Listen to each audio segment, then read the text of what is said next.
طالبانو ته بل ډیر بد خبر. د افغانستان په شمال کې څنګه داعش ډله جای په جای سوې ده. روسیې او تاجکستان تازه څه ویلي دي؟ جزئیات را سره په ویډیو کې وګورئ او چینل سبسکرایب کړئ. لیدونکو السلام علیکم.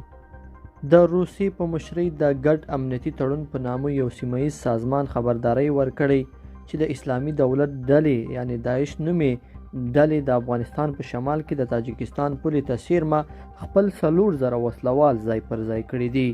یاد سازمان اندېښنه ښودلې چې په افغانستان کې میشتې ګڼې سختدریځې اسلام پالې ډلې د منځنۍ اسیا هیوادونو ته لوی ګواښ دی. د ګډ امنیتي تړون سازمان چې روسیه یې مشري کوي او تاجکستان، قزاقستان، قرغیزستان، بیلاروس او ارمنستان یې غړي دي، له تاجکستان سره د افغانستان پولې ته نږدې د اسلامي دولت نومې داعش ډلې د جنګیالیو ځای پر ځای کېدو په اړه تازه خبرداری ورکړی.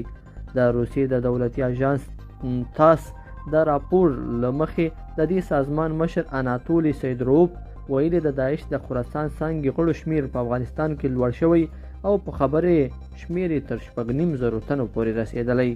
هغه زیاته کړې چې د دوی له ډلې 4,000 کسان د افغانستان په بدخشان، تخار او کندوز ولایتونو کې له تاجکستان سره پولې ته نږدې ځای پر ځای شوي دي.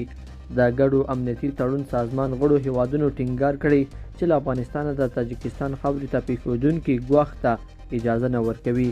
د دغه سازمان مشر ویلي دوی پوهیږي چې د تاجکستان سویلي څنډو کې حالت پیچلی دی او ټینګار یې کړی دی چې له دغه اړخه تاجکستان یا کوم بل غړي هیواد ته ګواښ پیښیږي. دوی چمتو دي چې په 12 ساعتونو کې ځواب او مخنیوی وکړي.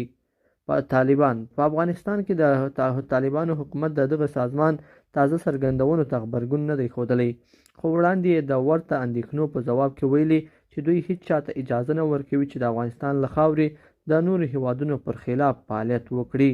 لیدونکو په دې هیله چې دا مطلب به مو تر پایه لیدلی وي. که مو ویډیو خوښه شوې ویډیو لایک کړئ او چینل سبسکرایب کړئ. تر بیا ښه وخت.